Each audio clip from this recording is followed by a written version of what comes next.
Oh, hello my friends. If you've been following my Kitbashed Swamperial Guard videos, you'll know we've made some decent progress on the army overall, but I wanted to start digging into some of the lore surrounding it to give you a bit more insight into the Green Bois story and also give myself an excuse to start making some fun little thematic dioramas. We're currently seeing our Green Bois at a time where they've become a powerful and militarized organization, but it wasn't always like this. They were once a timid and vulnerable nomadic group just trying to find some reprieve from the torment of the larger humanoid races. They eventually found sanctuary in an endless stretch of uninhabited swamplands, allowing them to finally settle down, establish their society, and unravel some swampy secrets. We'll explore this backstory more with future dioramas, but today we're jumping into the lore of our Green Bois at the point of them discovering their very first piece of weaponry.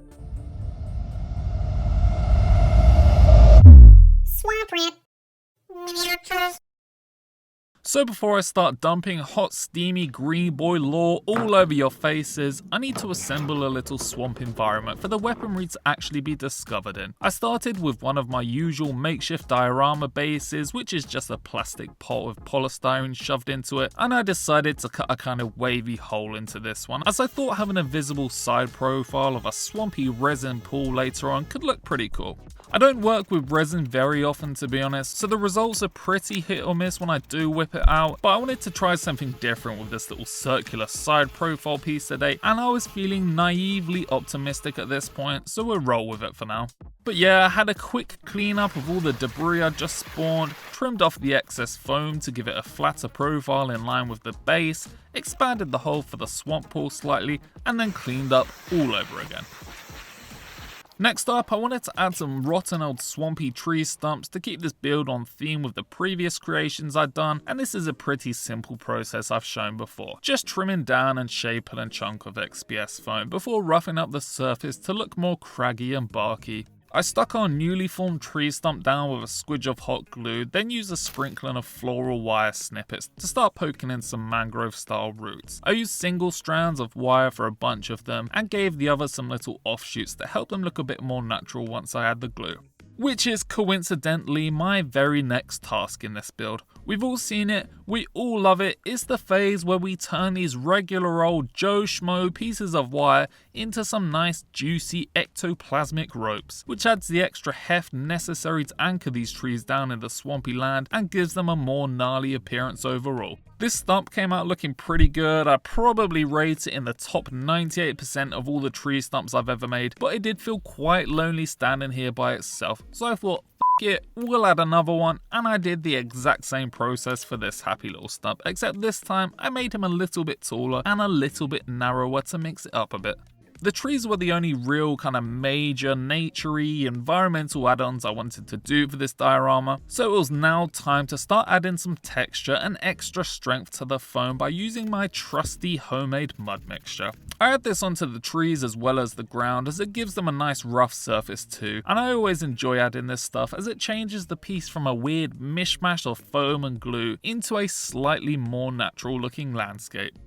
I thought I'd also add some leftover Cadian greebly bits into the bottom of the swamp pool at this point to give the resin cutout some extra on-theme visual interest later. Then I chucked on a bunch of these little resin mushrooms around the tree stumps to finish it all off. Our diorama was looking pretty good now, so I set it aside to dry and got to work on assembling the miniatures who'd be inhabiting it.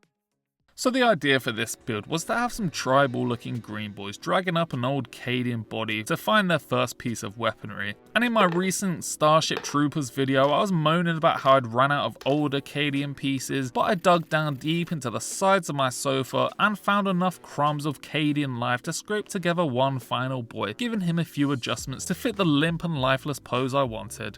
To really emphasize his post-living state, I dremeled out this unwanted head from an old Imperial Guard helmet and replaced it with a nice happy little skull instead. I was quite happy with this as far as non-living rotten swamp soldiers go, and I found this little Green Bois on an Arachno rock sprue whose pose would work quite well for dragging the Cadian out of the water. I had to borrow some hands from this cute little snotling though, which I genuinely felt really bad about. It felt like blasphemy against our little Green Bois to chop him up like this, so I made a vow to him that he'd receive new hands and a position of prominence in a future Swamperial Guard build, so keep your eyes out for him. The next mini would be the one inspecting the weaponry they'd uncovered, and this one was slightly more difficult as I had to Dremel off the grenades on his body and in his hands, then reattach the hands so they'd be facing upward in a suitable angle to wield the rifle. I shaped some green stuff bracelets to hide the join around the wrists, added the rifle in place, and then added his head at a slight elevation with some more green stuff, allowing him to look down onto the weapon in fascination. He got some little feathers on his bonds to finish him off, and then there was one, which was by far the easiest as I didn't need to do any extra adjustments. I just had him pointing his spear down at the remains of the Cadian in case he decides to kick off. Once I'd worked out where each miniature would be situated, I added a couple of last details to the diorama with this totem thing here, a juicy old spider up on this tree stump, and then it was time for painting. So yeah, as I mentioned earlier, in this little scene we're joining our Green Bois a generation after they fled to the swamps and established a small community, but still well before the time of them officially forming the Swamperial Guard army. They now live in small clusters of makeshift villages with their huts being built into the roofs and trunks of old swamp trees, and have started to form early systems of leadership and hierarchy, adopting a somewhat tribal lifestyle. While there are still small conflicts and disagreements between the different tribes of Green Bois, as a whole they come together and are united by a desire to stay safe and hidden away from the races of men and beasts that had terrorized their forefathers. After establishing their villages, the Green Bois began sending scouting parties outward into the swamplands, looking to explore and take stock of any useful natural resources. Due to the immense and almost unending size of the swamp, however, the scouting parties have barely managed to cover a fraction of the ground in the generation they've spent here. One day, a small party of these scouts had pushed beyond their normal territorial boundaries in search of the mushrooms that constitute a large part of their diet, and they stumbled upon something they were not expecting to see: the skeletal remains of a soldier half submerged in a swampy pool. The remains were dragged from the water, and along with them came a single grimy and rusted lasgun. Two of the scouts were young and regarded this as nothing more than a fancy metal stick, but the third, being an elder Green Bois named Grinko Shroomfoot, had lived through the pre-swamp days of torment and knew exactly what this was. It was a great tool that could be used to defend his people, and one that symbolized the dawn of a new age in their history. And we'll be covering that history more in future builds, but for today, let's finish this build off by getting all of our miniatures stuck down in place and adding a whole heap of greenery and vegetation to give this more of a clustered and living swampy vibe. And then it was the moment I was naively optimistic for earlier and now quietly dreading. It was time for the resin. Since I had a round base though, I first had to put a suitable barrier in place to stop it all spilling out over the sides, and after some experimentation I ended up just cutting a plastic soup container down and shoving a section of that down between the foam and the plastic. I swapped out my mats for this old manky one just in case I spilt any resin, and added a few drops of green and brown pigments into the mix to get a nice murky swamp colour. I then got to pouring and set my diorama aside for 24 hours to cure. 24 hours of pure anxiety worrying about how it was going to turn out. The first impressions of the finished pour were surprisingly promising actually, as we didn't have any major bubbles going on or anything like that, but it was a massive pain in the balls to get the plastic out. And once I did, I realised it was quite a lot murkier than I'd intended. It was almost opaque towards the bottom, and there was a little divot over here where the plastic soup tub had splintered, which was not ideal to be honest. But the skull in the helmet was still visible, so it wasn't too bad all things considered.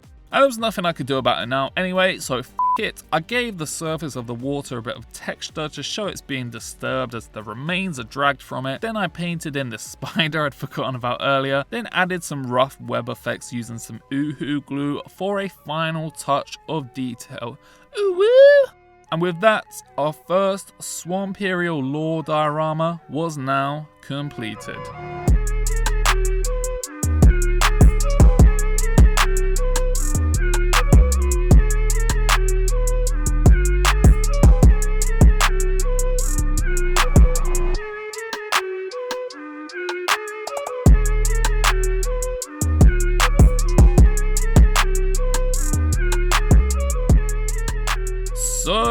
my friends, what do you think of this one? As I mentioned earlier, resin's always hit and miss for me. I haven't quite nailed down the carefully controlled environment you need for perfect pours, and it's a fair bit murkier than I wanted, but I'm not letting that sour the experience too much. I'm really happy with the scene overall. You know, we've got little Green Bois dragging the Cadian remains from the swampy waters, Grinko inspecting the weapon with fascination, and this other little guy ready to launch a spear into the Cadian's face if he decides to come back to life for some reason. So yeah, I do really like how this has come out, and I'm glad to have it as the first diorama in my Swamperial lore builds. I love the idea of using dioramas to tell stories, and you know I love my Green Bois, so I'm feeling really excited about doing more of these alongside my army build to share their lore.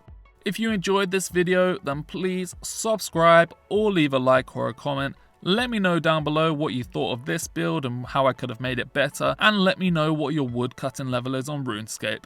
As always though, I have been your friendly neighborhood swamp rat, and I will see you very soon in another video. See ya!